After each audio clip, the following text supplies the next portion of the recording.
Opa. Today's recipe brought to you by the letters C and P and by the number 1. Recipes are 1 pound of ground chicken, 1 egg, 1 tablespoon each of oregano and parsley. Of course, use Greek oregano because it's Greek.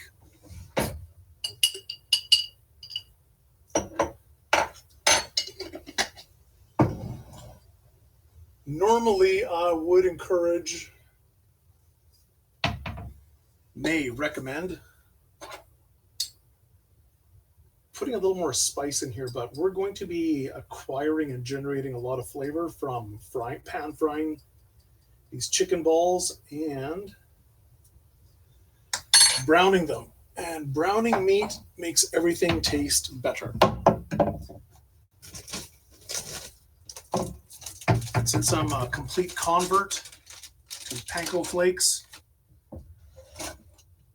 I don't buy breadcrumbs anymore. You know what? I have an old loaf of stale bread and my food processor handy. Next time.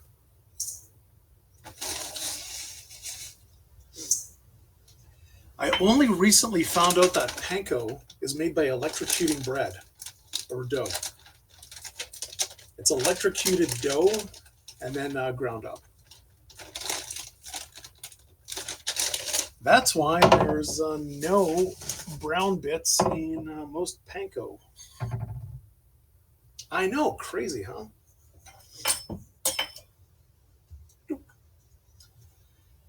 It seems so weird to not put any salt and pepper in here.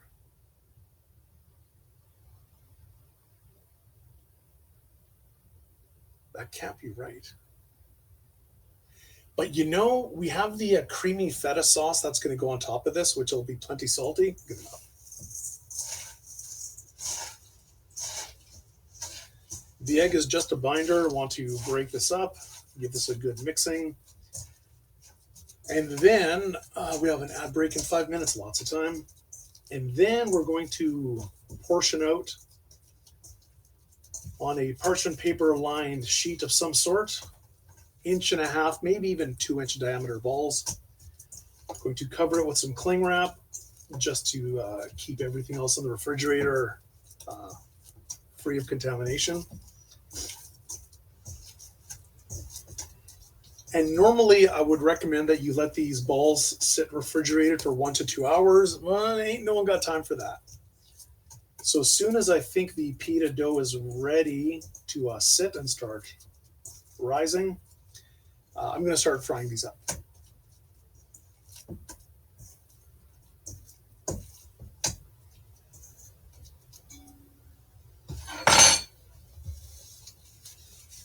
Okay, hand wash time.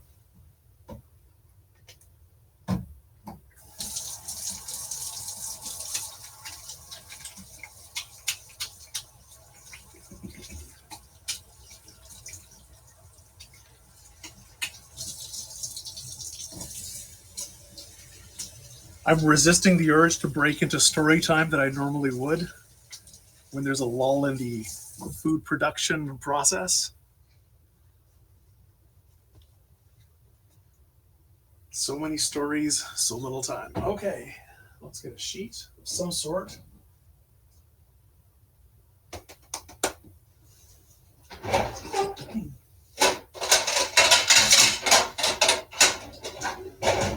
The loudening.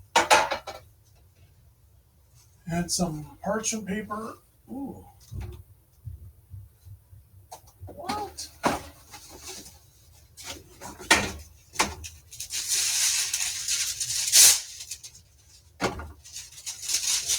Am I running dangerously out of my not sponsored by Kirkland parchment paper? Oh. Again, a little bit of a pro tip, just drag your nail along the crease that you can easily form.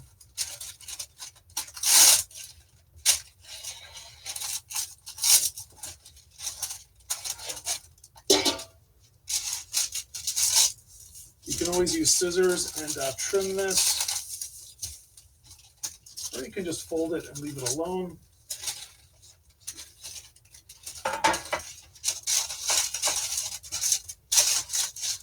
Pretty close approximation to being lined. I am going to trim this with scissors though.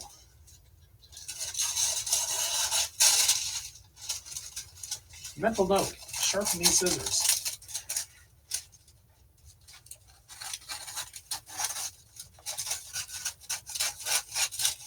Yeah, it's snagging on the parchment paper. That's less than ideal. These scissors, to be fair, kitchen shears, if you will, they're kind of old.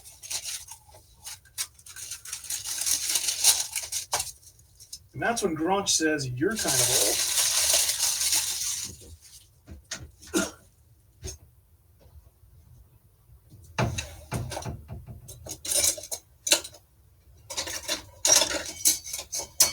Now, you are welcome to roll these out by hand, or if you happen to have a ice cream scoop,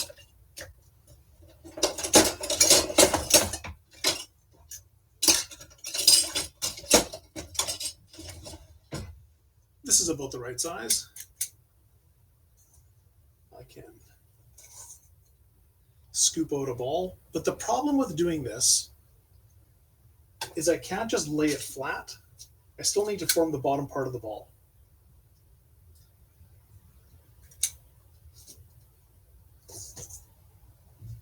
But for good approximation, it's kind of handy.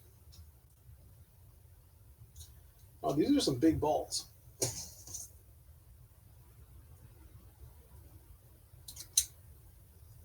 Maybe I'll make some smaller balls here.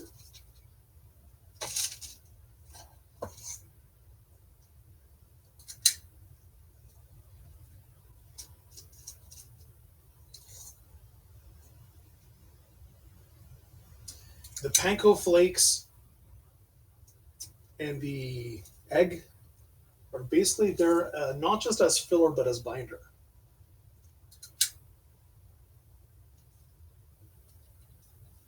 And as soon as we're done assembling everything, we can play some games.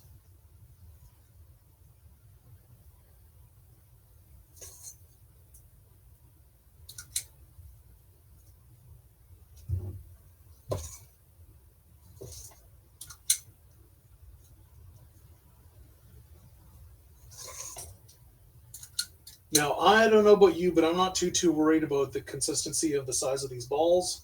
When we go to pan fry them, it's going to be about I'm going to go 2.5 minutes aside on medium heat. We're going to get a nice golden color on them. These balls are going to be well done, as it were. Do I have enough room here for 2 more? Yeah, looks good. Okay, so 1 divided by 12 is about a third of a quarter pound. So if we have 3 balls to a pita, I love my math, right? If we have 3 balls to a pita, that's a quarter pound of chicken, which is kind of the perfect exact right amount.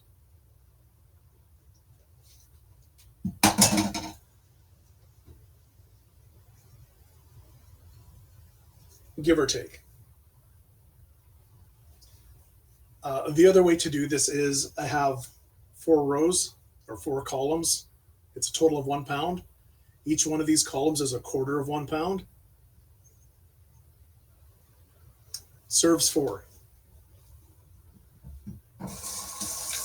Time to wash my hands once again.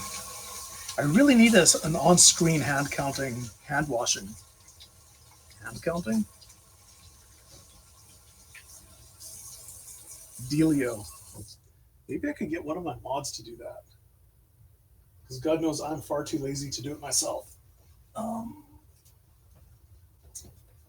This is here. A little bit of. Did I almost cut myself on this cling wrap edge cutting dealio? Yeah, I almost did. Wow.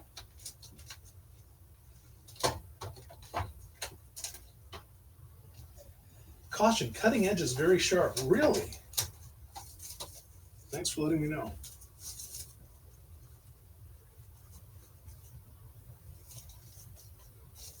Okay, into the refrigerator for,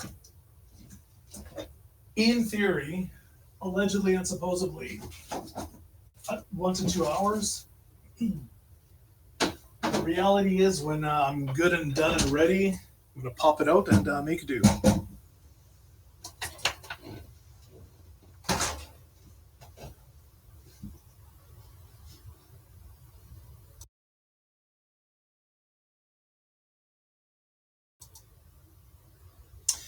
Next, let's get the dough started.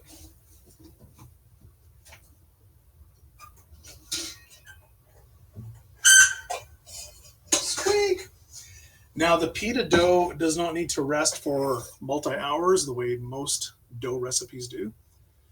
This one is nice and quick. We need 1 cup of warm water, some active yeast, 3 cups of all-purpose flour. I'm actually going to do a half batch. Recipe is in the link.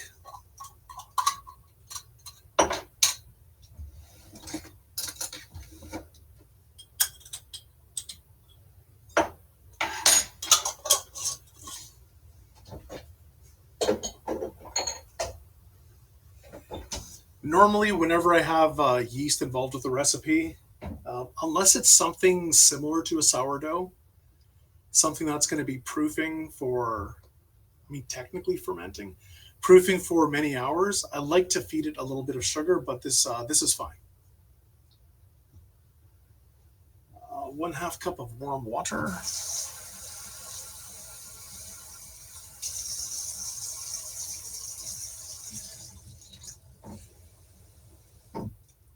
Never hot water. You really don't want your yeast to be exposed to anything much above like 115 Fahrenheit. Because bad things happen. I want to stir these together, but hey, what's this?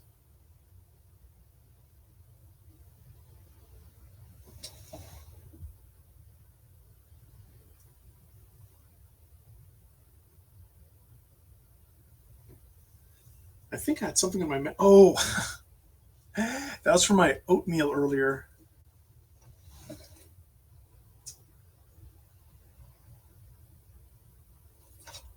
I guess I can use my whisk and whisk this up.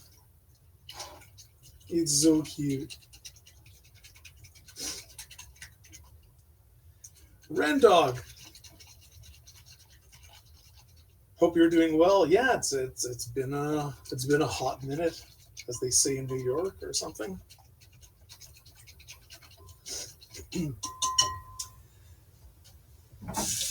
All is getting better. The weather up here in Winnipeg has been rather rough on us, especially me.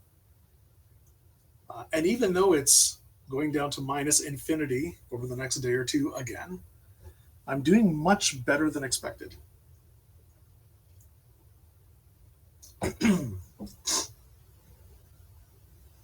I'm going to get the other ingredients ready, or maybe not.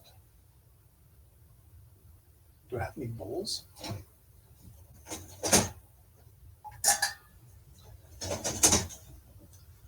Yes.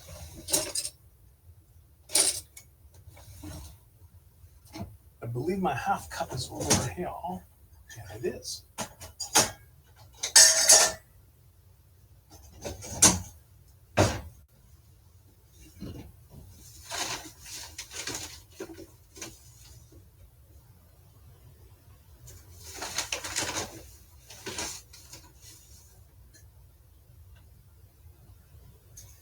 I always bring this up whenever I measure out flour. In an ideal world, you weigh your ingredients. I'm pretty consistent with how I scoop things out. And I'm not afraid to make adjustments as needed. But weighing things is always the most accurate.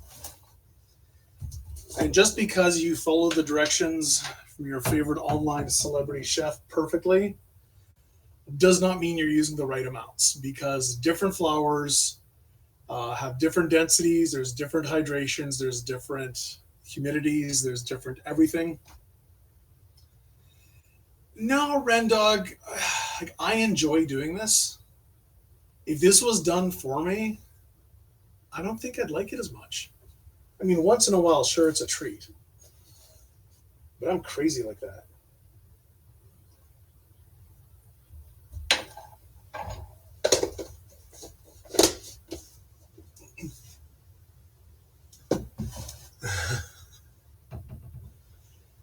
Well, voice activated dispensers would be kind of nice.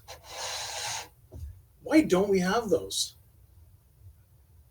That's a serious question. Huh.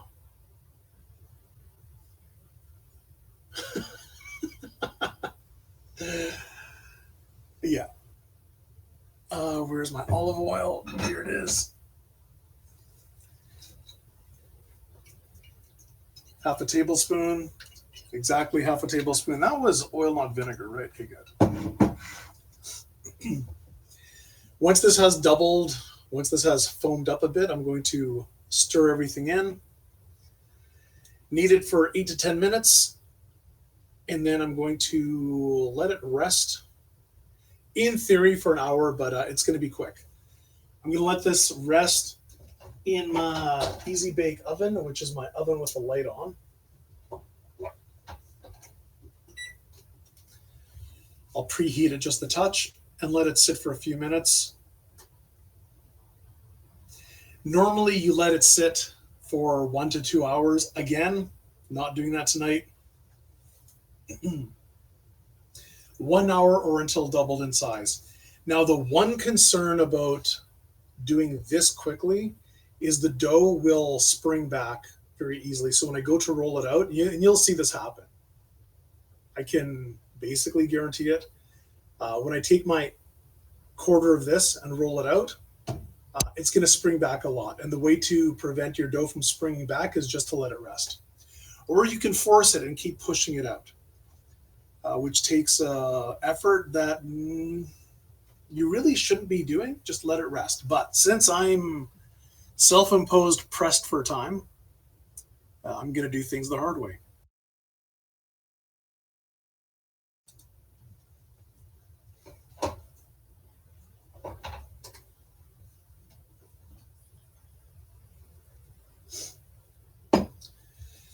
So while this is hanging out in the oven, I'm going to quickly whip together the sauce. So all we're going to do today is have the pan-fried, in butter and oil, pan-fried chicken balls.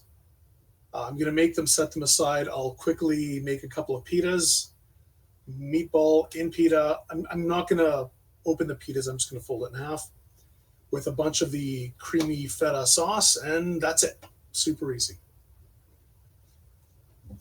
The woodshop teacher, right? 8-Finger Joe.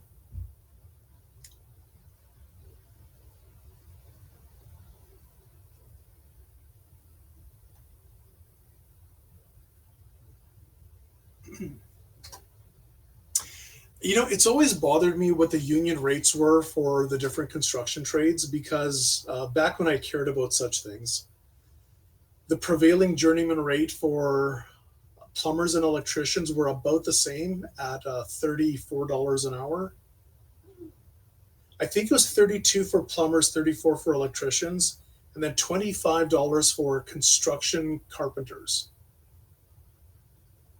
And that was journeyman rates.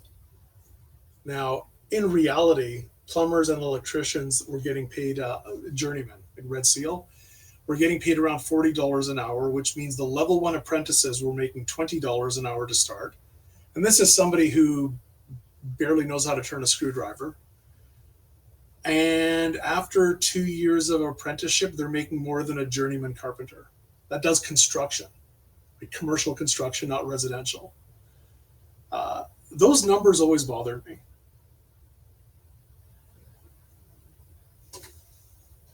Didn't quite seem right.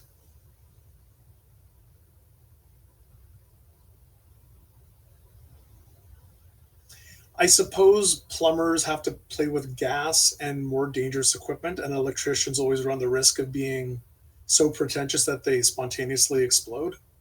I mean, electrocute themselves. And what's the worst that can happen to a carpenter, right? Distracted for half a second, lose all your fingers? Ah, nothing, right? Always bothered me.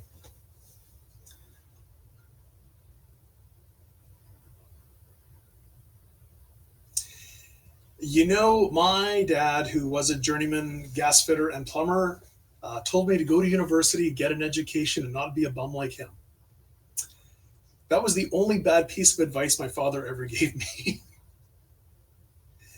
I mean, I appreciate my education as little as I use it, but I would have been probably much better off as a plumber, especially with my knack for administration, because I'd be running my own jobs, I'd be running my own crews, and I could do the work. I'd be making much more than I currently am.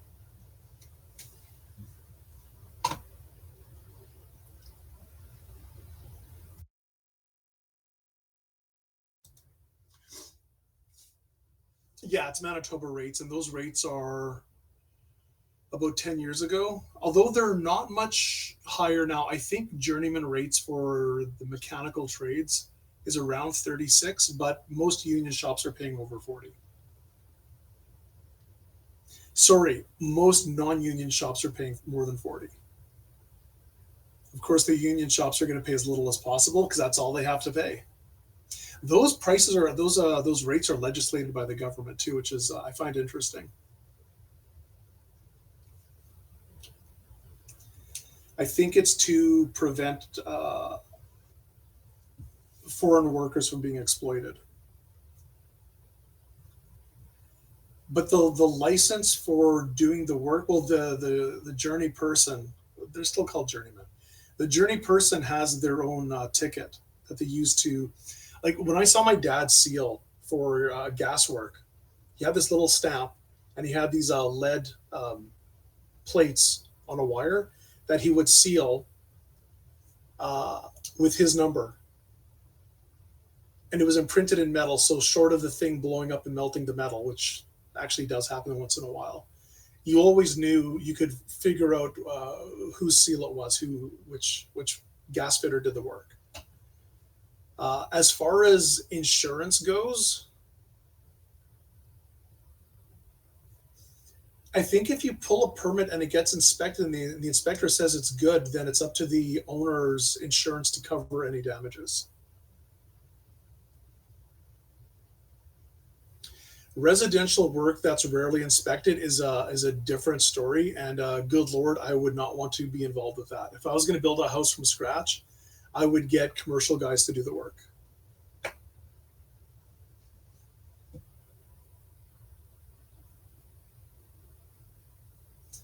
Okay, the yeast is still active. I was a little concerned because that yeast is a little old.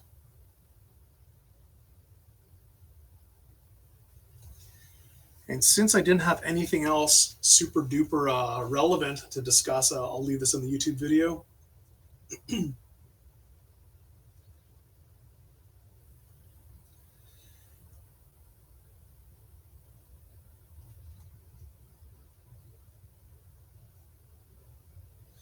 Yes, so for residential, unless things have drastically changed, for residential work, whoever pulls the permit is responsible for the quality of the work. And then if it turns out that the work was done improperly and it caused damage, then it's up to the homeowner's insurance to go after the tradesperson. I believe that's how it goes.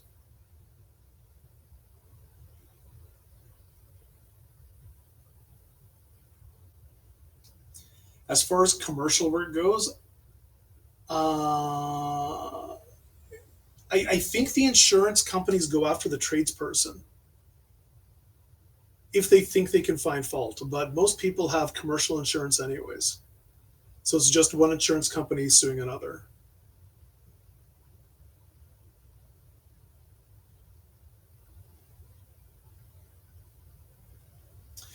I know for road work, I heard of one construction company that had the lowest bid on a section of road, They did a really crappy job. It wasn't apparently inspected properly. The road fell apart within a year, and nothing really happened except for that construction company went bankrupt. I think they just closed the doors and nothing really happened, and the city was out millions of dollars.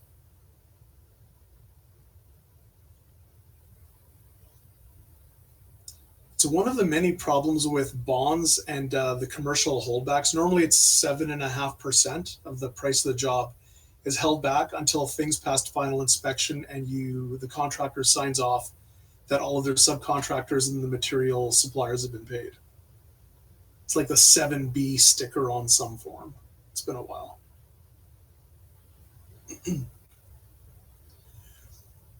No, when I think the city's responsibility ends. Well, 7% is just the holdback to make sure that the underlings have been paid. And you're totally right; it is nothing because a lot of the prime contractors, that's like the top boss in a project. Sometimes they do literally nothing other than manage the project. So they just coordinate all the trades, all the materials, all the supplies, all the permits, all the everything. And they get paid 93% pretty much as progress payments. And then they can take that money and run away. And I believe Victoria was actually kind of notorious about 5 years ago. I have no idea what it's like now.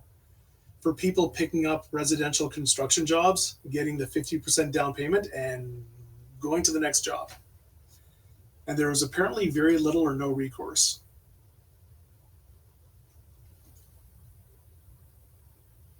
I'm going to give this a little whisk.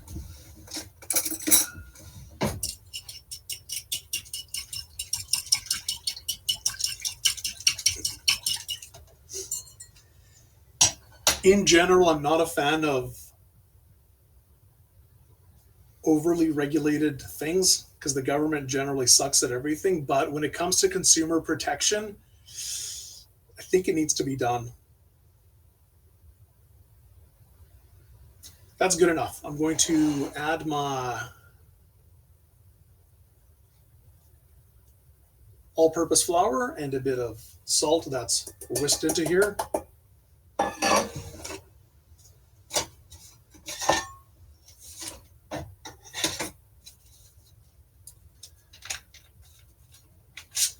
Grab my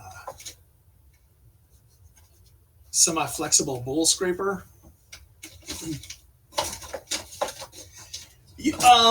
I sifted the salt in, so I just sprinkled the salt on top and I shook the flour around to sort of spread the salt a bit, just because I don't want big clumps of salt in here.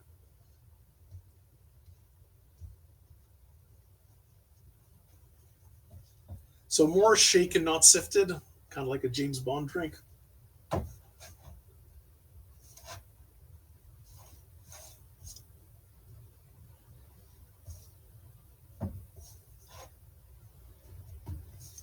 James John.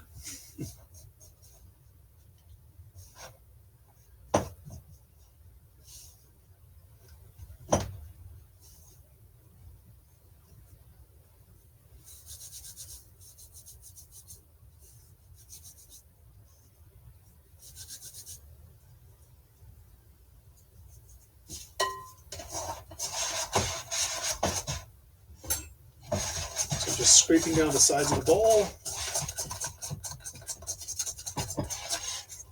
You should do this regularly when you're kneading dough in a bowl, mostly because you will get some little bits of dough stuck to the side of the bowl, and when it completely dries, it gets crusty, and you don't want that. You don't want crusty bits of dough in your bread. On the exterior, sure, not the interior.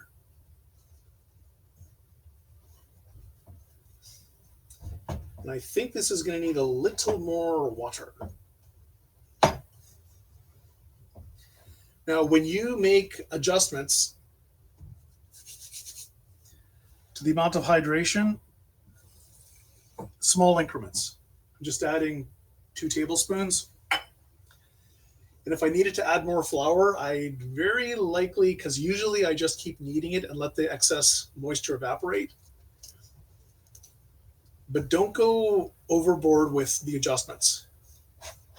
Add a tablespoon or two of water, knead everything in, and knead it for good at least a minute, usually two. And then see if you have to adjust again.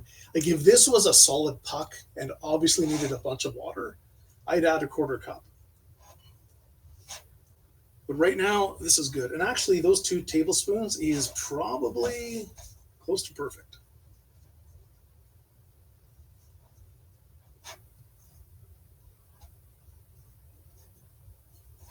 One of these days, I'll have to go over the different textures of what your finished dough should look like before you let it rest. Because some dough is very spongy and very moist, like actually wet. Some is very dry, very, very dry. And depending on what you're making, it's right. Sometimes it's not.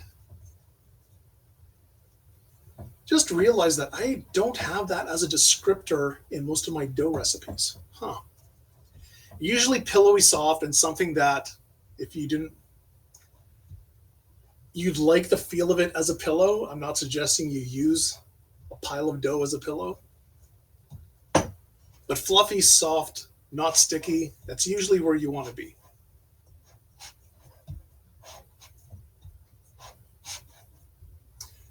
All I'm doing here is just pulling the dough back, pushing down with my palm, turning it at 90 degrees, pulling it back, pushing down with my palm. Lather, rinse, repeat. As he picks it up and does something different. Okay, so that's good. What I'm going to do here is give it just a quick spritz with some non-stick cooking spray. So this will expand a little bit. I want the oil to be a protective barrier to keep the moisture in. I'm going to cover it with a lid-free towel. It goes into my slightly warmed oven with the light on until I'm done the sauce. Hand wash number 3 of the stream.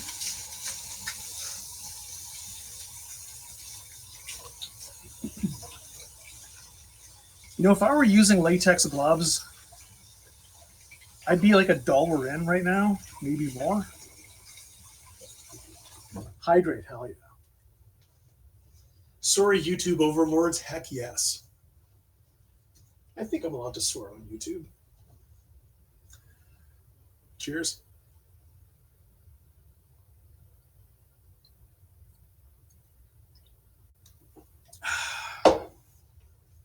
Okay. I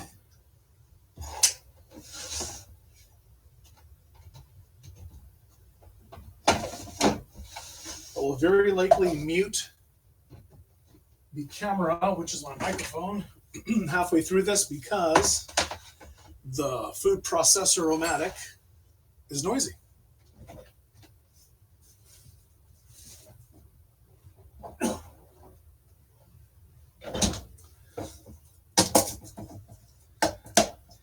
I should have checked my feta before. Okay, good. Because I knew this feta was a little old. And sometimes if it's not submerged under the brine, it gets a little funky. This is my brine. I'm throwing this out.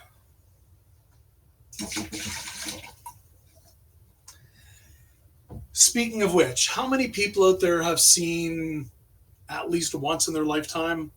I'm not drinking that. If it was olive oil, it'd be different.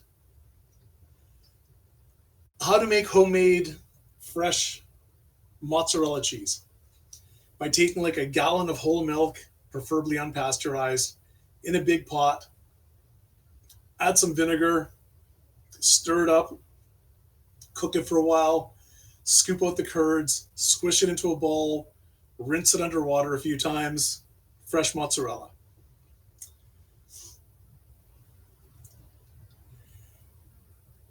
And I've tried some of those kitchen hacks before, and I've been pleasantly surprised. So one of these days, I think the next time I buy milk, I'll buy a backup jug just to try that. And I will do it all live. And if it works and I'm sold, I will tell you it works and I'm sold. And hopefully you believe me once in a while. If it's utter garbage, I will flame it forever. Either way, it'll be fun.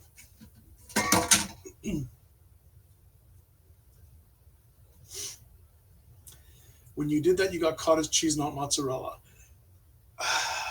You might have to cook it longer, strain out the milk more, wash the cottage cheese more, and let it hang in a cheesecloth for a while.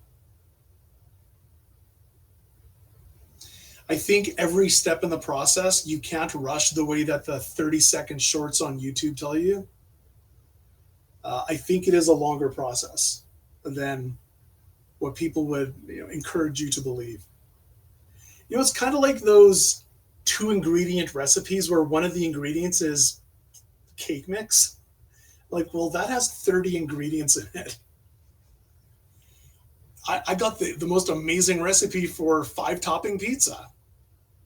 The only ingredient, well, you need 2 ingredients, a phone and your credit card. Right? Okay.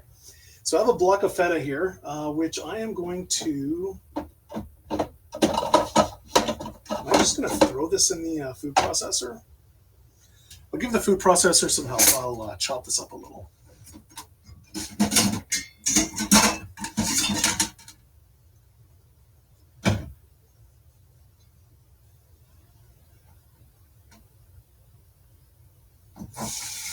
Once in a while, though, when I do try these kitchen hacks, I am very, very pleasantly surprised.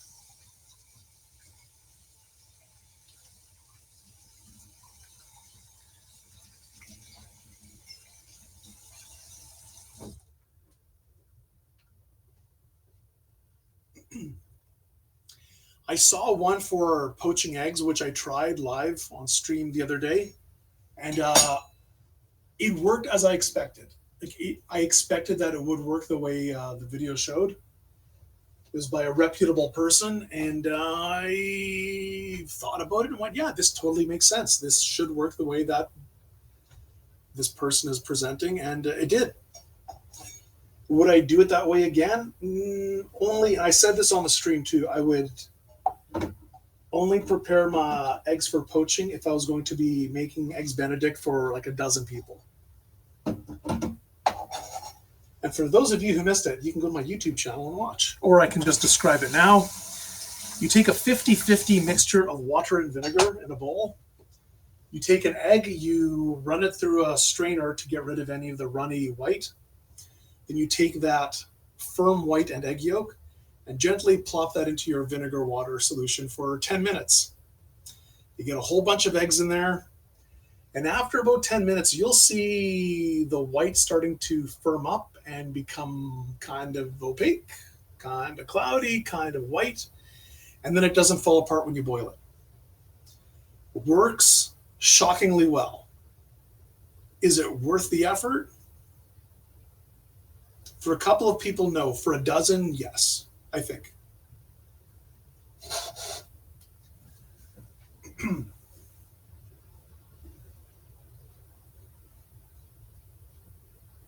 It did work for being a YouTube kitchen hack. It worked surprisingly well.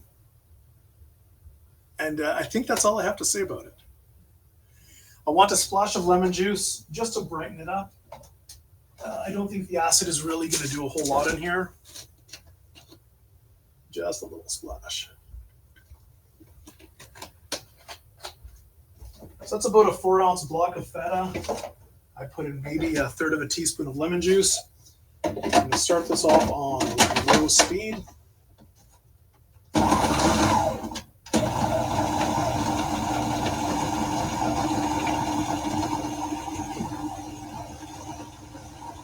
And then I can start speeding it up. Let me know if this is getting too loud. Okay, now here is where I'm going to start drizzling in some olive oil. I don't have an emulsifier in here, and I put some notes about this in the on the blog. The next time I make toom, and I just love saying that word, but the next time I make toom, I'm going to try incorporating some feta in with part of it. And toom is like a Lebanese garlic mayo, and it's made with just garlic and oil, and it's phenomenal. It's the best. I'm surprised it's not Greek. Probably is. Those those sexy Lebanese. So I don't really have an emulsifier in here, not that I know of, anyways. So this isn't going to thicken up like a mayo. To do that, I could add some egg, which I was thinking about doing, but I'm just going to leave this as feta and olive oil. Just a thin stream. Normally this recipe would call for Greek yogurt. I don't have any.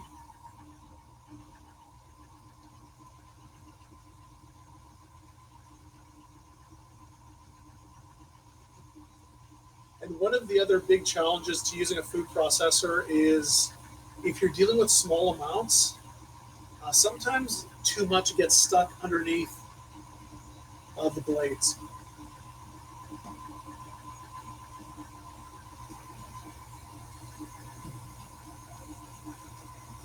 Now, the olive oil to use in a case like this is top quality, very flavorful, very green olive oil.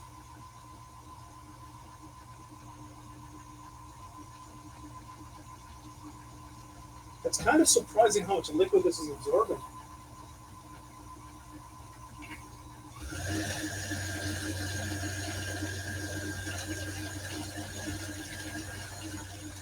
I think that looks about right.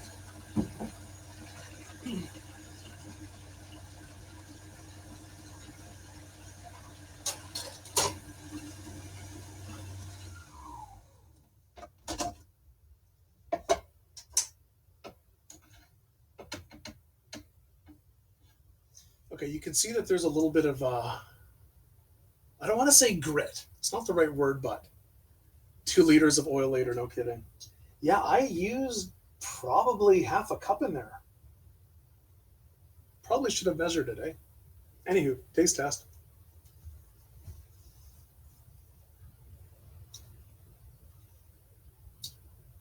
That's really feta-y. You know what would be nice in here? Some capers, maybe some chopped up olives, maybe some garlic. Ironically, it still feels a little dry. Originally, I was going to put, I know, more salty things. Well, the chicken balls themselves have no salt in it. So there's going to be a contrast, which is fine. I was thinking about using mayo instead of Greek yogurt, which I think would be the right thing to do. But I didn't want this to turn into something like a mayo. I want it to be more like a sauce. In hindsight, that might have been a mistake. But here we are.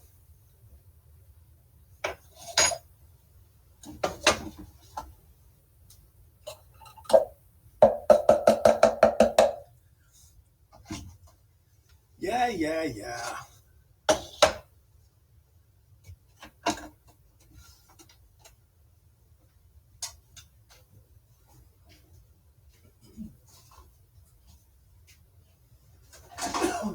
Aioli's I overrated.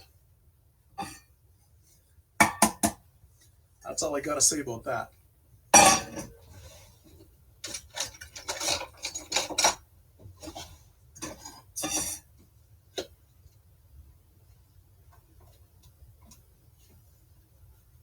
I bring this up fairly often. I'll bring it up again.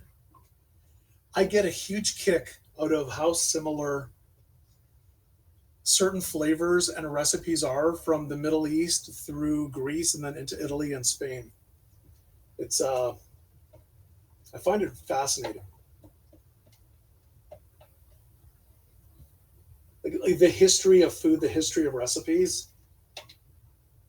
And the different variants by region, like baklava, which is obviously a Greek recipe. It's a Greek invention, much like everything. Baklava varies wildly from Egypt, Greece, Turkey, Israel, Lebanon, and all the other fake countries that don't really exist. I mean, the only real one in there is Greece. Yeah, Mo. So the oil is obviously going to separate because there is no emulsifier in here. But if I stir it up, it stays pretty homogeneous, which means consistent. Where's my camera? There we are.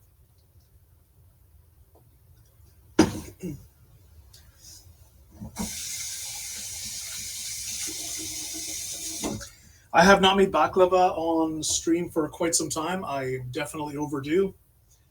And that's something that you can make start to finish in an hour, which is the target time for my streams these days. Although I think I'm a half an hour in. I got to pick up the pace.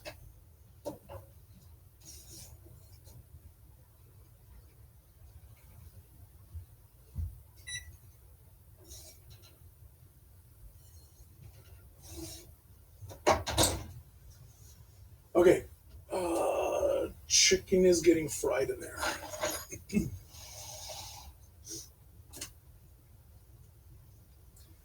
Medium heat.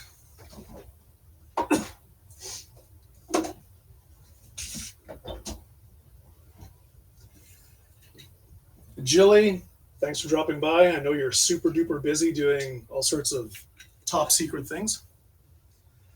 We'll be playing games in about 45 minutes. Unless you want to pop by, I'll make an extra for you.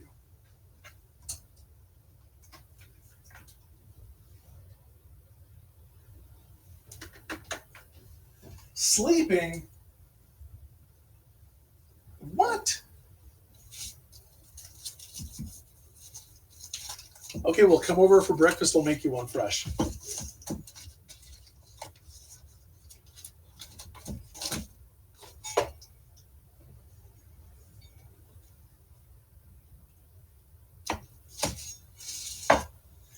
We're going to fry in some oil and some butter.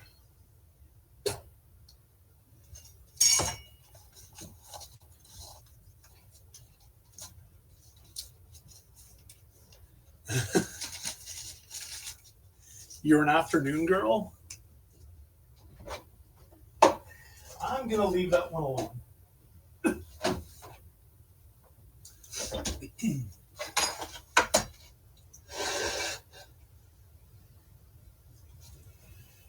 So once this comes up to temperature, I will add,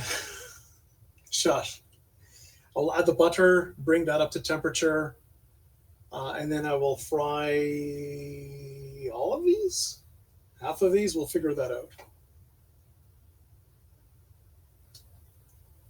Death gun. Has it been a long time? Close enough. Cast iron does take a while to heat up, but that's one of its benefits is that it holds on to a lot of that heat energy. So when you add a bunch of ingredients to your pan or your skillet, as it were, you don't shock everything and bring the temperature way down and end up with soggy.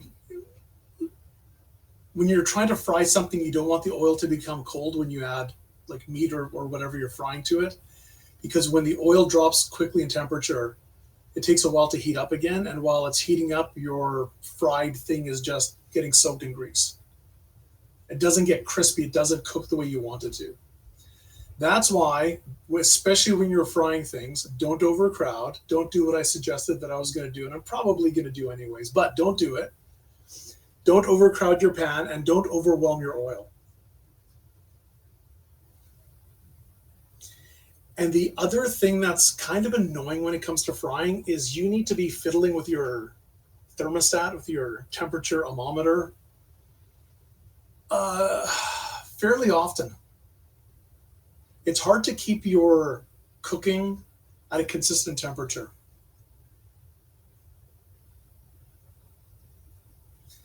I think that's something that's often overlooked in instructional videos.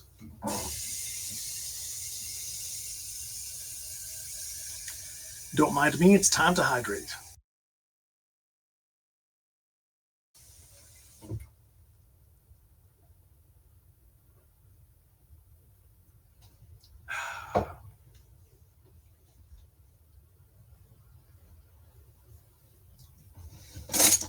I mean, I could break out the thermal probe.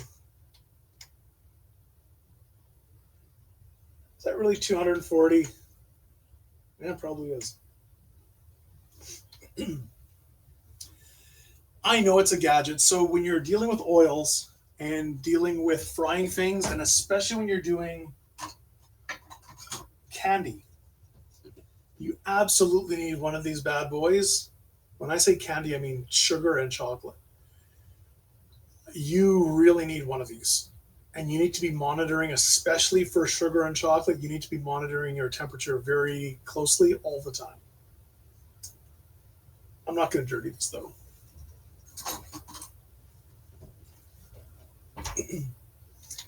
Justified, rationalized, whatever. Okay, we're at 270. I'm just going to slide that in. Watch the butter sizzle up a little bit. The sizzling of the butter is primarily the water. Butter is approximately 20% by volume water. That's why clarified butter, especially ghee, is such an amazing value, usually.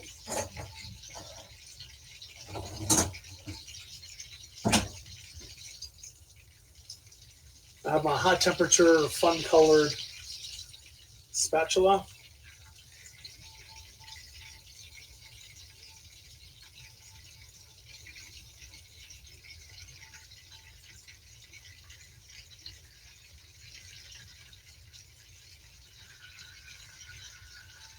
Huh, some residue from my pan. Shame on me.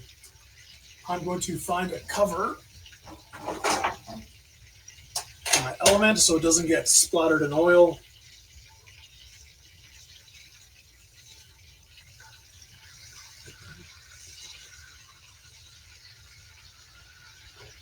Why do I have two types of oil and butter in there? Because flavor country, baby, that's why.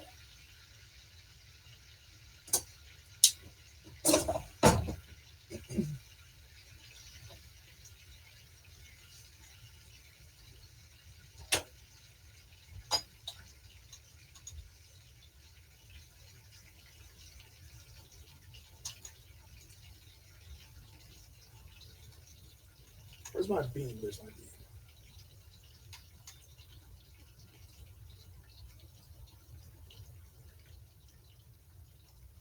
I actually don't trust this thing.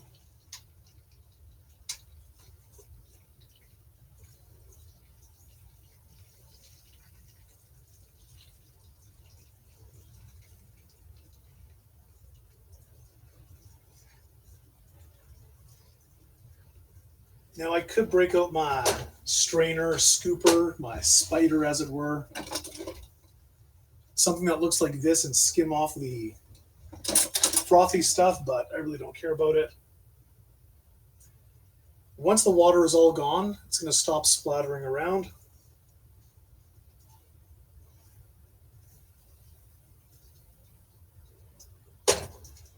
And then it's going to come up in temperature drastically. We jumped up from like 170, 275 Fahrenheit to 3 and a bit.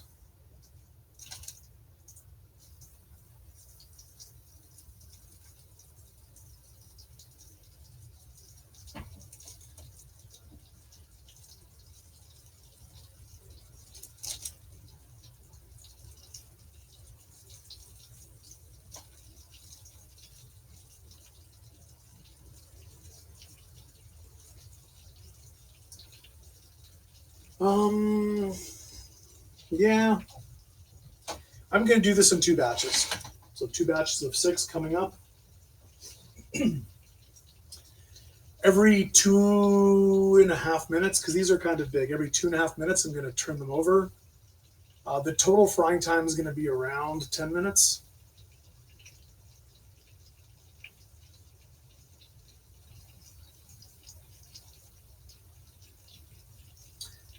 And at this point, somebody should ask me the question, hey, Vlahos, why balls and why not cubes? Wouldn't cubes make for an easier and more uniform cooking process? Close. You'd have a little too much overlap on the corners, and then you might actually want to trim those off if you're being super pedantic. But in general, yes. And really, I don't know, Spook, those sharp edges.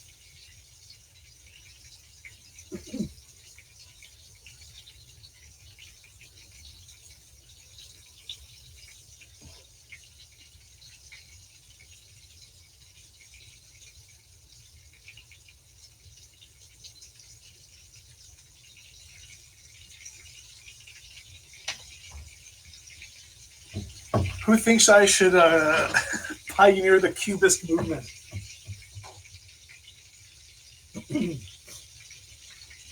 Or Cubert? Hey.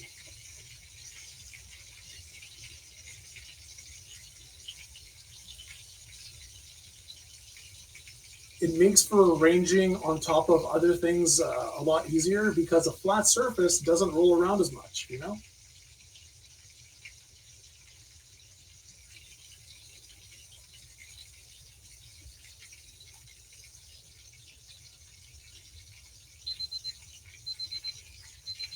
Okay, that's been about 2 minutes. Take a peek at this one. Isn't that a beautiful color? That's a beautiful color. Just going to turn this over on its side-ish.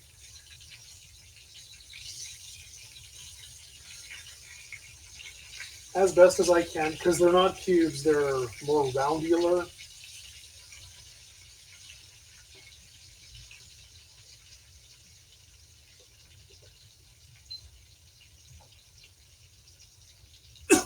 Ball side down, right?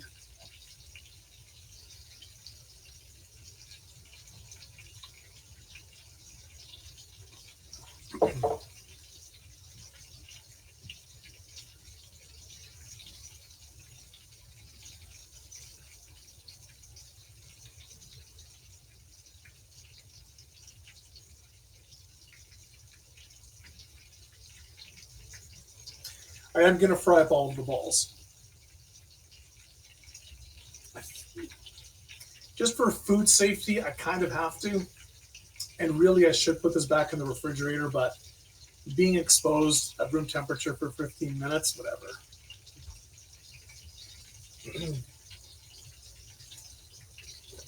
Now, if I were dealing with immunocompromised people, the elderly, the infirm, lactating, pregnant, or infants, I would be a lot more careful with the food handling suggestions. But since I'm only two of those things, I'm pretty safe with this.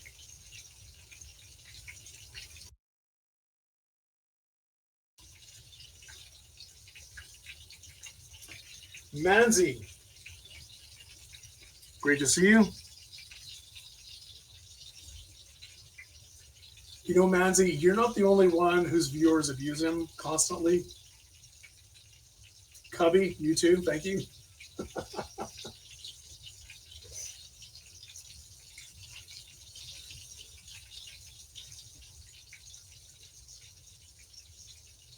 Coming up on 2 minutes. Now, these balls are kind of big, so I will put my... I will use my temperature thermometer probe to make sure that the center is at least 165 Fahrenheit.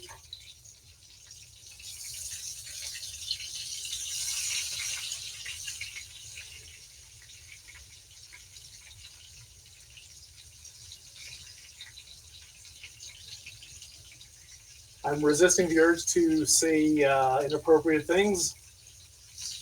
It's very difficult for me.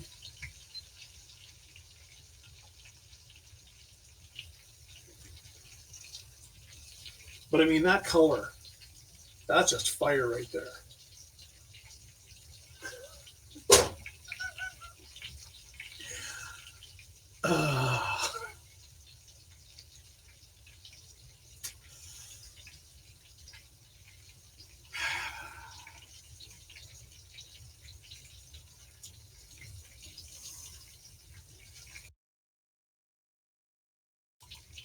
I love you guys.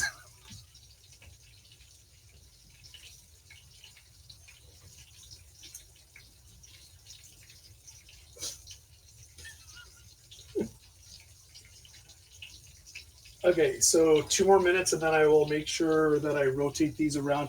Like this one where I had to,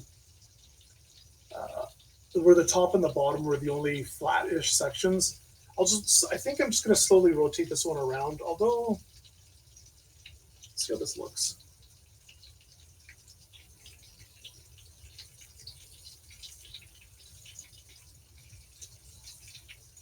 You know, saying I was going to fry these for 10 minutes might have been a little aggressive.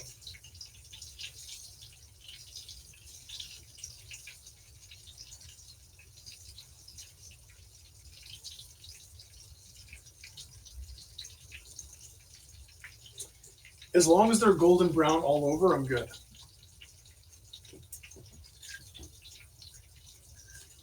Oh, and especially when you're frying things and you're using the entire surface of the bottom, you want to make sure that the cooking surface, the cooking element itself, the thing that's heating the pan, is the right size. Don't use a pan that's bigger on the bottom than the cooking element, because otherwise you get hot spots, and you don't want that. So right into the middle. I want to see 165 Fahrenheit.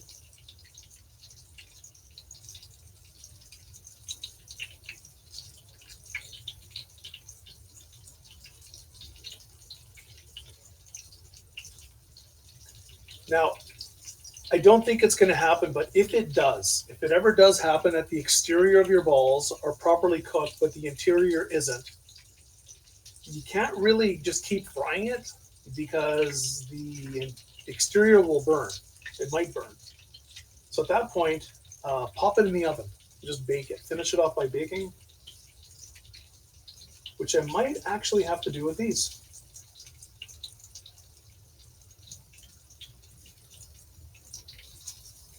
Or I can just fry these for a few more minutes. They're at 150. Depending who you talk to, 150 is okay for poultry.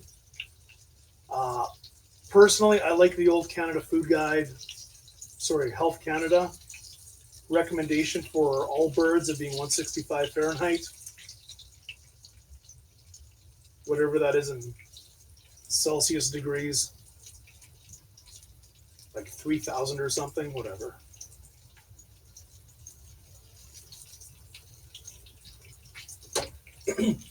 I'll let that cook for another minute. I'll check the temperature again. I'm sure it'll be around 160, close enough.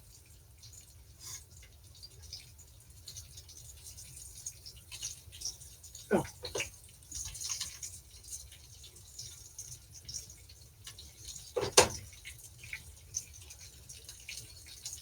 Measuring the biggest ball right in the middle, because this one will have the coolest center, right? Temperature's flying up to 150.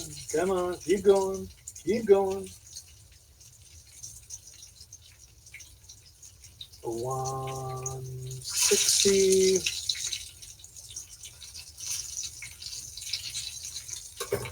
That should be good enough. Now, just to double check,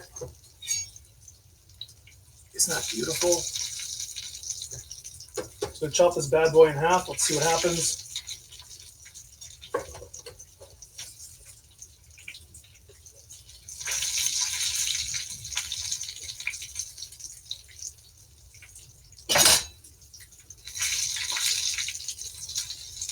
I'm going to give these another minute.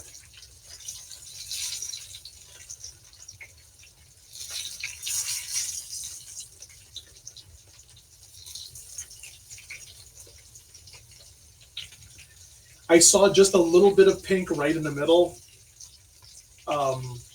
Personally, I don't care.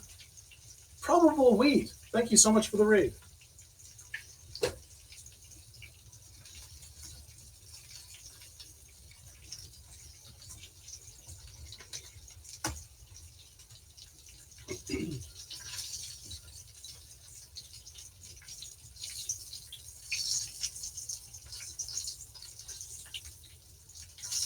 I have a cast iron stomach. I'm pretty sure I've never actually had food poisoning. I'm not susceptible to most of the tummy bugs. So whenever my tummy does get upset, I know it's something especially bad.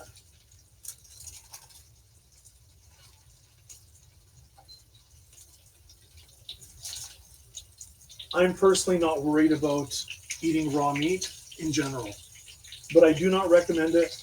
Do not.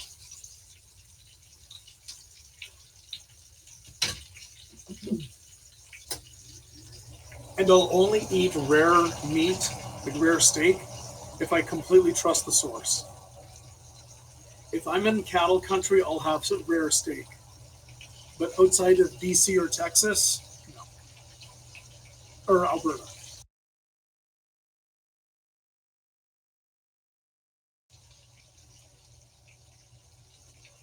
Probable wheat. I'm doing well. I have this creamy, olive oily goodness feta sauce that's going on these balls, and I'm going to be making some fresh pitas right after these are done cooking.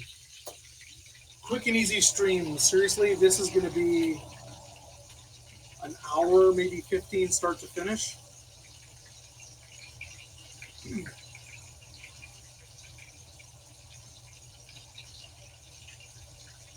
Oh, and total price. Okay, I'm going to end up with 4 of these quarter-pound chicken pitas. 5, 6, 7,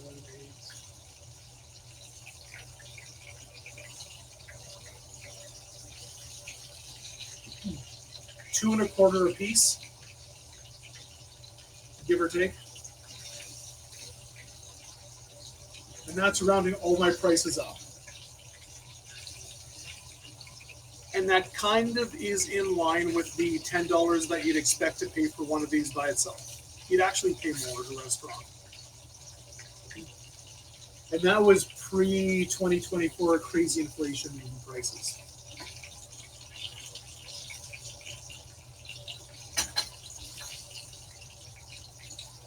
For science, I need to take a taste though.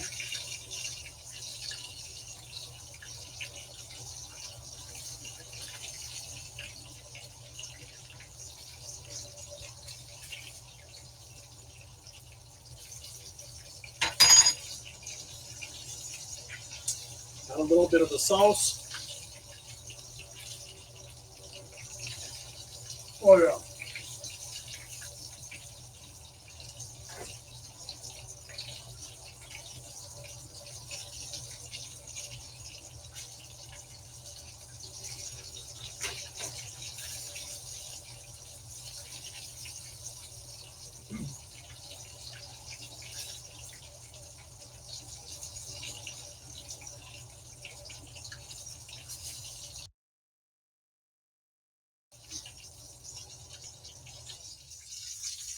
So a few things that I could have done differently here, and it's just a matter of preference. If I wanted the balls to be really crispy, I would have made them smaller,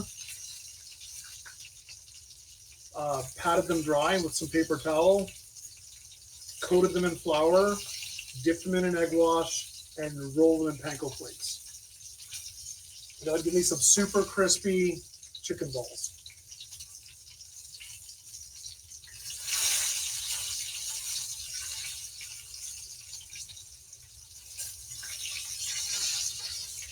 I'll try to be a little more careful about putting these on their side.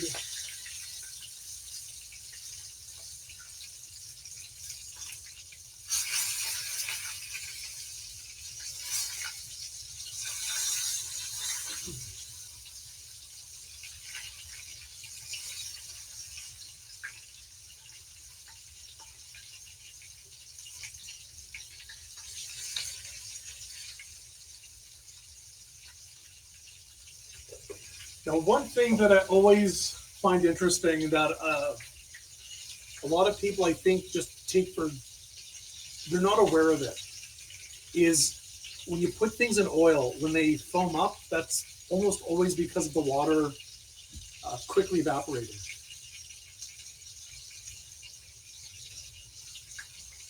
So whatever moisture is inside of the chicken balls, when I flip them over and you see all that foaminess happening, that's the moisture escaping. You don't want, sometimes you don't want any moisture inside of whatever you're cooking. But when you're biting into a French fry, you want the outside to be crispy, but you don't want it to be dry all the way through. Sometimes you really want that crispy exterior, but like a creamy, soft, almost mashed potato interior. That's where breading really helps, because breading also protects the moisture inside the thing you're cooking.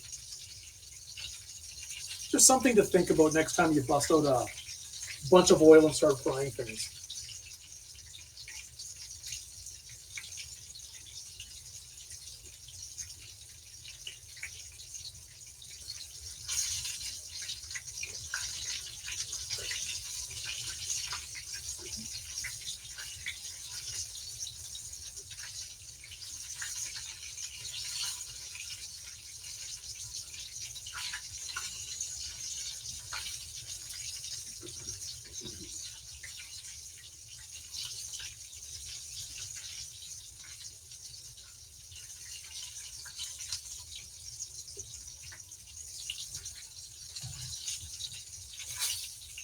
Time to turn these over.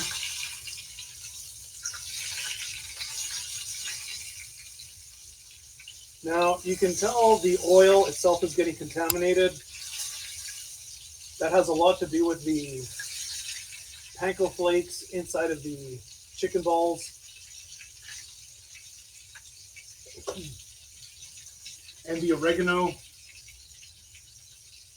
These are not mountain oysters. It's ground chicken balls. So it's just ground chicken, egg, and some Greek oregano and some parsley is what I used. Wow. And then some panko flakes just for filler.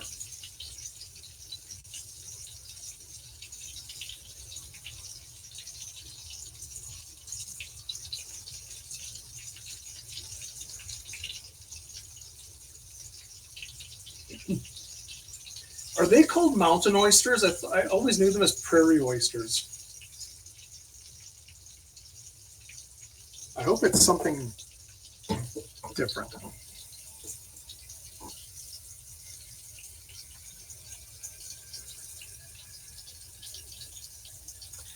I'm pretty sure I've had the prairie oysters at one of the culinary arts restaurant dinners at the local community college.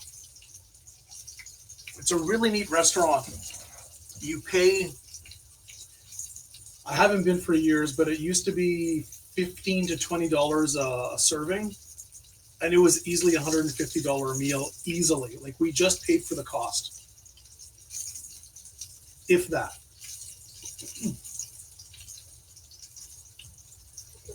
And I'm pretty sure that I have had bull testicles at one of them. Pretty sure. Now, because I don't remember it vividly, it was either very traumatic for me or it was very uneventful. Because I, for the life of me, can't remember what they tasted like. But I'm pretty sure I've had it. If not, is that an end of year challenge? Go snip off some bull testicles and fry them up? Fly out one lucky winner to dine on bull balls with me?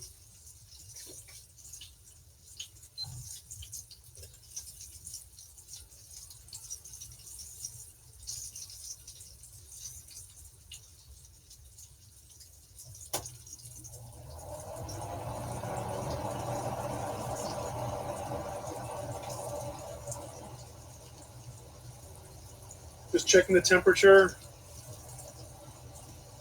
I hope it's 165 because this oil's getting pretty darn dirty.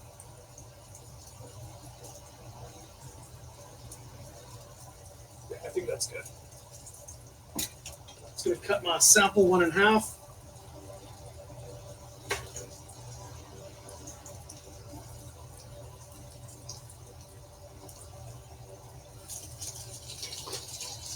Again, just a touch of pink. I really need to just trust my thermometer.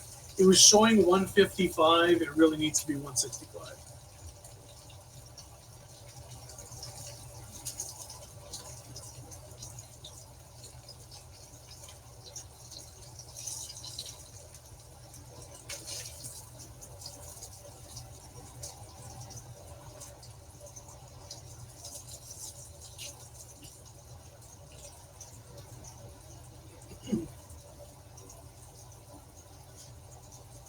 I hope the fan isn't too noisy. It's getting kind of smoky in here.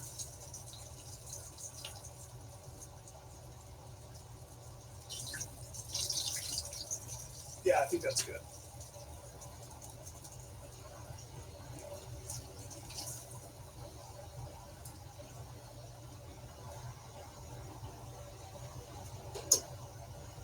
These are just going to hang out on a paper towel lined sheet until needed. And the paper towel just to soak up any excess oil. Those balls really aren't oily.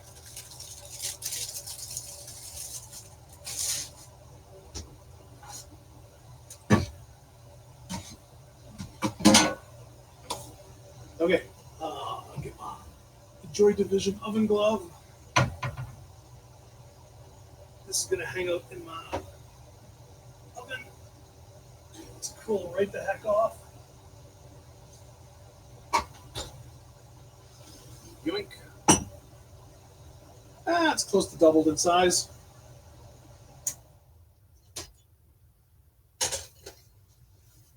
Close enough, right? Okay. Yeah.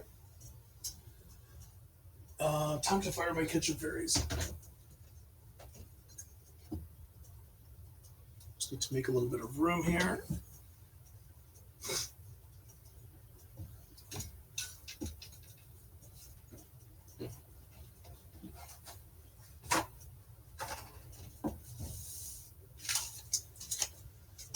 Marinara.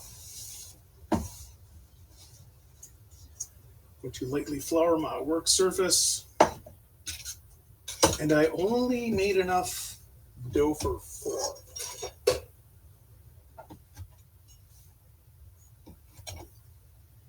4 pitas coming up.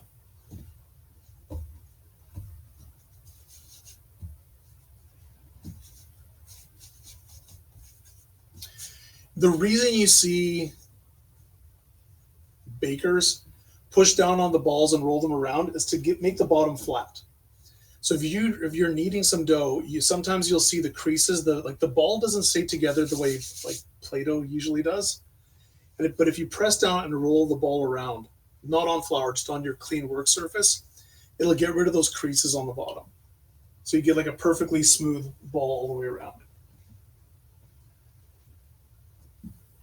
And I'm refraining as best as I can to not say anything about playing with your balls, because apparently that's not YouTube friendly. Now remember what I said about these springing back quickly? If they spring back too quickly, because it has been close to an hour. If they spring back too quickly, I need to let the dough rest a little longer. Like it is springing back, but it's not too bad.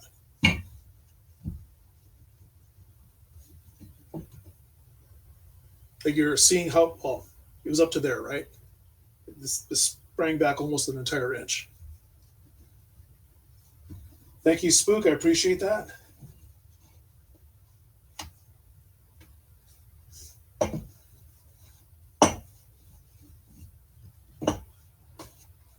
And I was so fixated on watching it spring back that I wasn't turning this often enough to make sure that my pita is nice and roundular.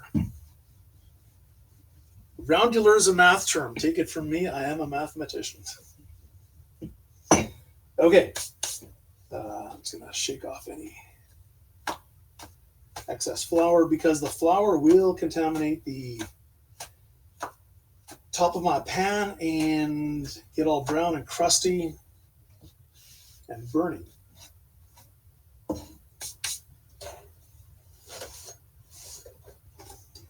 Okay, medium heat. Now there's there's so many different ways to cook cube-shaped pitas. Yeah, exactly. There's a lot of different ways to do this next step. This next step being frying. I can use a dry pan at high heat, which is the same as putting things just on a baking sheet and baking it. It does work. It works just fine. If you oil up your pan and fry it, and actually fry your pitas, the bottom will form a crust very quickly. And then it's hard, once you flip it, it's hard for the pita to fill up because the top is hard and crusty. It's not, it won't stretch and expand as easily. So I'm going to do this dry today. Even though I'm probably not stuffing these, I'm going to roll them up. But what I'm going to reach for is just a little bit of salt and rub some salt onto it. I'm not going to rub anything out. You guys just want to get me in trouble, don't you? Okay, so I started off with a triangular piece. I'm just going to roll this into something more ball-shaped. Just a little bit of pressure. Turn it 90 degrees, a little bit of pressure. You can see that it's still holding this triangular shape. Flip it over. Rotate it 90 degrees. 90 degrees. Orthogonal to one of the planes. I'm a math nerd.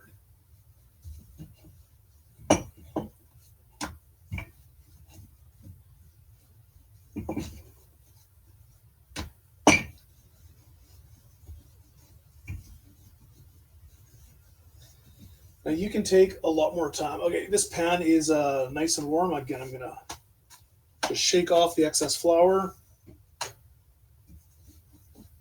As soon as I see the pita starting to bubble up, I'm going to flip it over, and the cooking time is like a minute tops.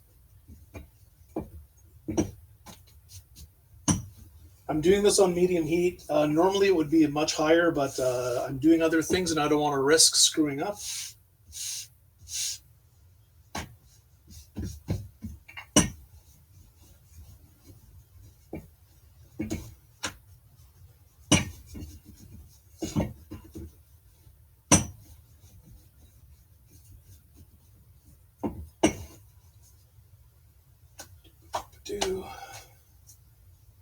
Where's my scraper?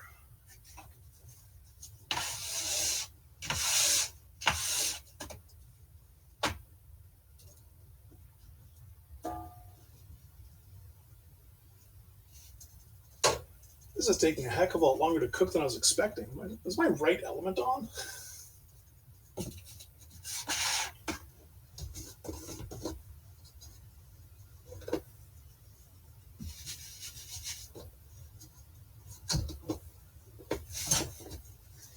One thing that, okay, I'll just roll this up into a ball and show you what I meant before. Okay, so I have this bottom that's all mangled. This is actually getting a little dry too.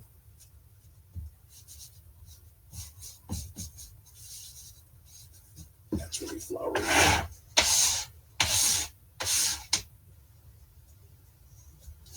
This dough might need a little more hydration actually. It's feels almost brittle. Yeah.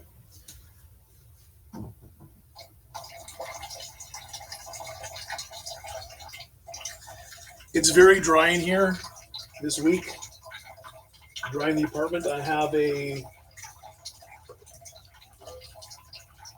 to touch the edge of my computer desk to make sure I don't shock my system too much, because I'm getting static shocks whenever I touch anything metallic.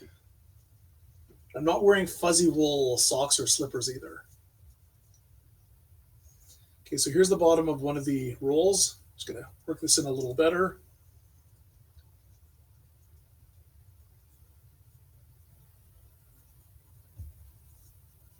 So if you press down and roll it around, like magic, it comes together.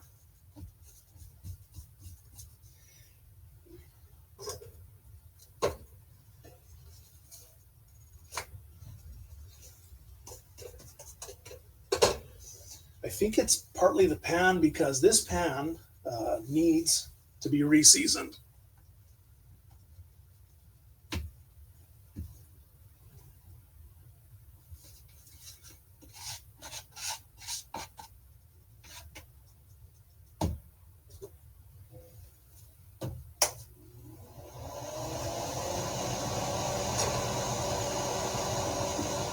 To show you the pans, they've got some residue in there from the flour. So I'm gonna have to clean this off with some wet paper towels. And here's where it gets a little annoying.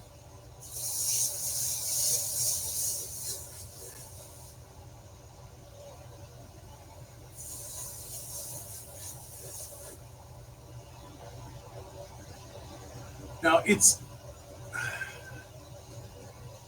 you're used to doing it, it's not dangerous. If you're not used to doing it, by doing it, I mean grabbing like a water paper towel, soaking in water, and just having your hands this close to a really hot surface. You can otherwise use tongs.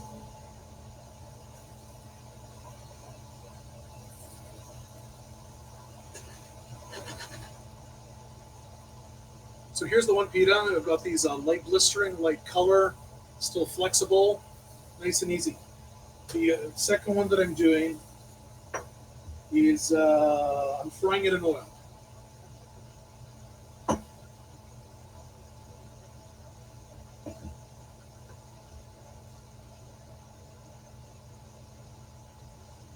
So I'll show you the fun stuff. So it's more interested in me rolling.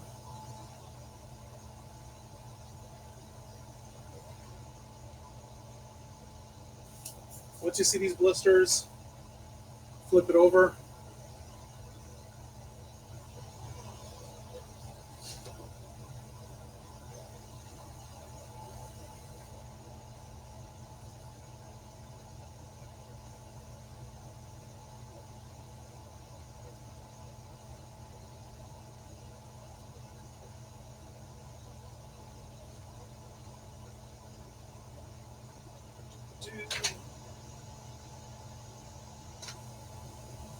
Good. I'm going to take this bad boy and a super dangerous wet towel. Again, don't do this at home. Grab this with some tongs and do something like this.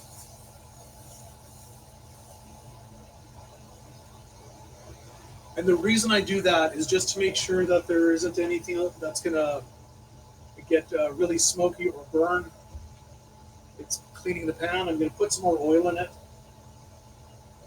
That'll get picked up by the next pitas. I'm going to form the next two before I get back to frying.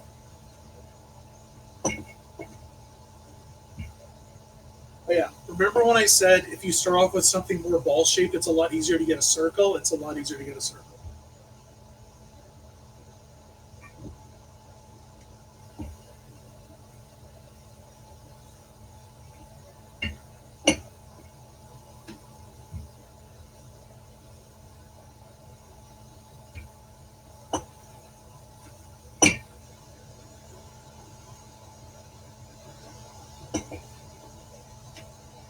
Just going to quickly roll out these two.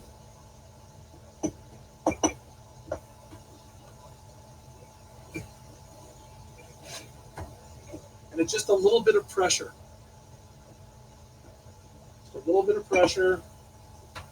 And once it starts to stretch out in one direction, stop what you're doing, turn it 90 degrees.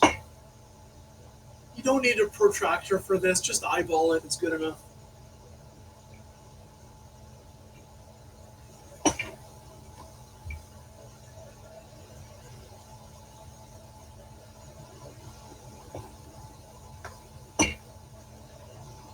Ignore Finding Nemo. We will never find Nemo.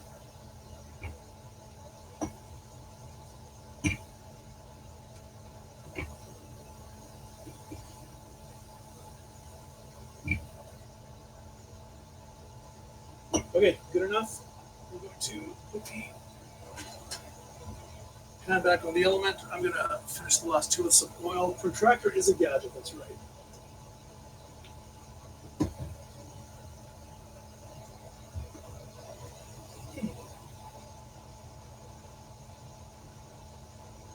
Now, I don't need to worry about this oil coming up to temperature because this pan held on to a whole bunch of heat.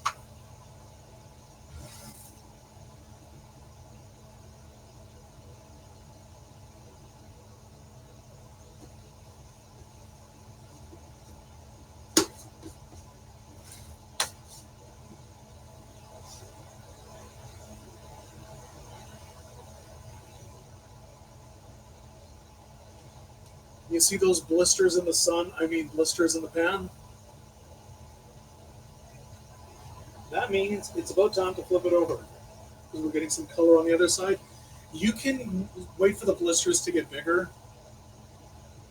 bubbles, if you will, but any color is good color. I'm going to flip it over one more time.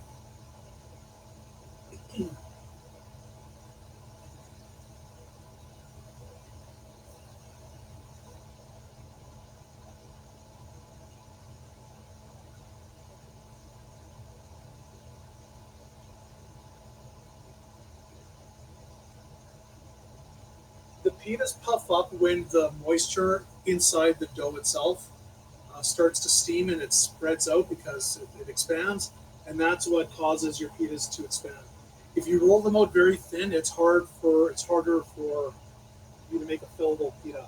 Now you can take these bubbles and sort of nudge them towards the middle and encourage your pita to floof up. Let's see if I can get this on the other side. So I can nudge this air bubble towards the middle.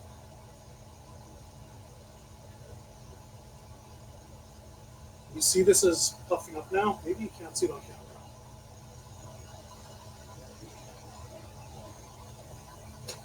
Anywho, it was puffing up. And that's how you do it. The pan was fairly clean. I'm just going to quickly get this last one done. Woo!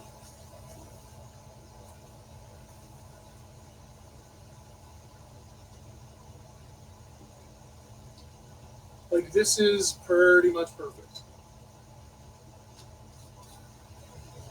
And if I wanted to have these stuffed, I'd make them a little thicker so it's easier to nudge those steam bubbles around on the inside. Just because you need there to be some moisture, more moisture, to turn to steam for that to happen.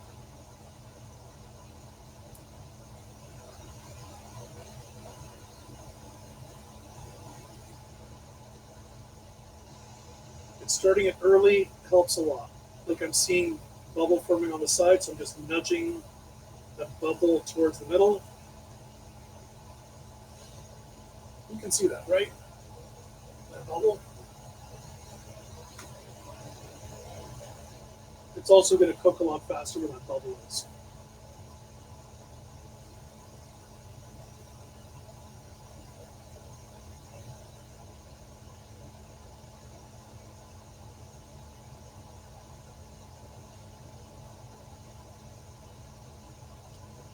A little bit of charring is fine. A lot of charring is bad.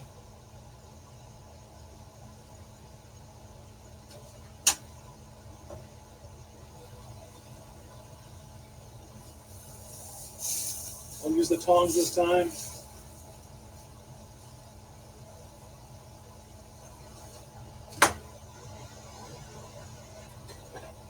Fairly clean.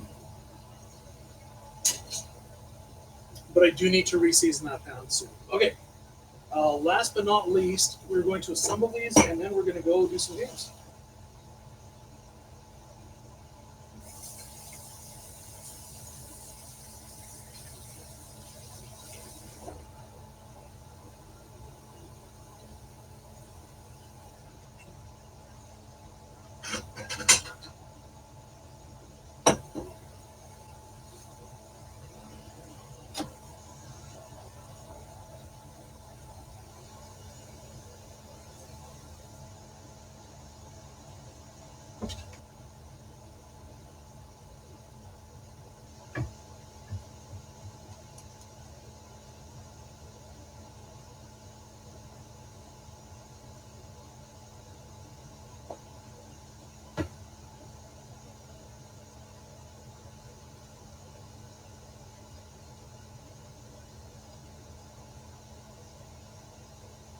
quarter-pound chicken bubba.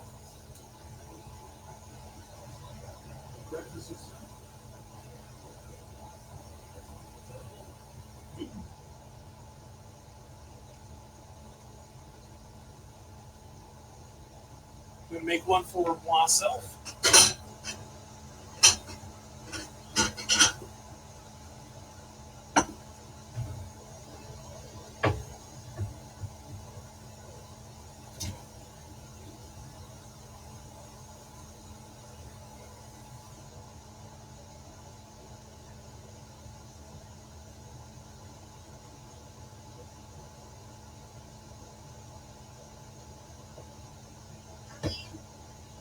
Apparently it's not.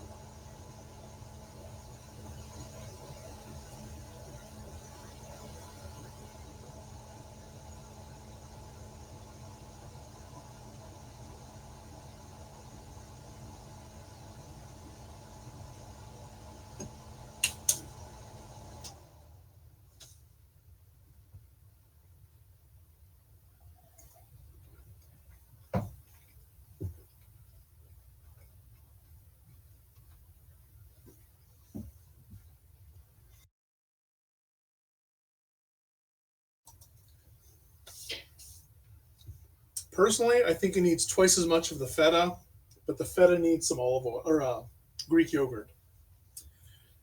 Failing that, tzatziki is always a great thing to add to pretty much everything other than maybe breakfast cereal.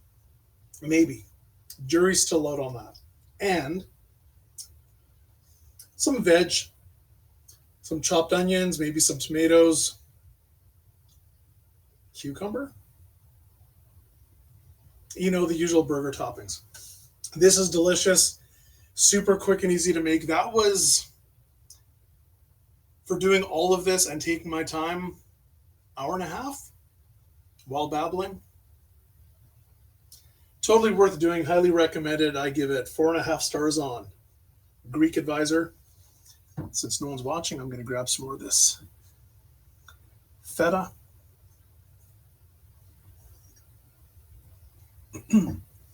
And even though the chicken balls were woefully not salted, the feta more than makes up for it. So overall, this is nicely balanced.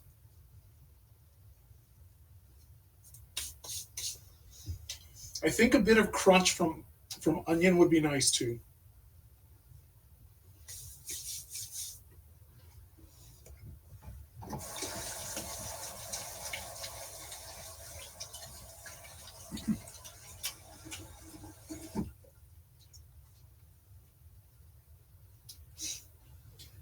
But this is why I almost never buy store-made, store-bought pitas.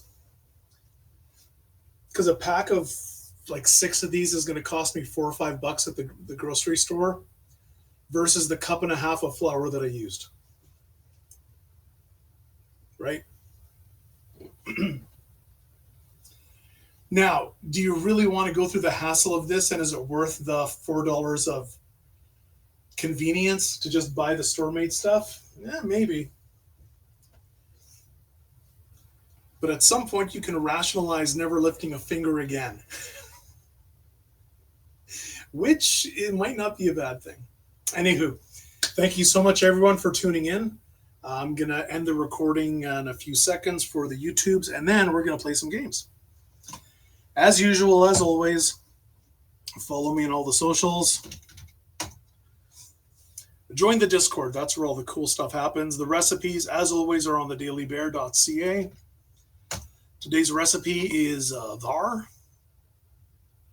You've been wonderful. It's been my pleasure to be here. Don't run away.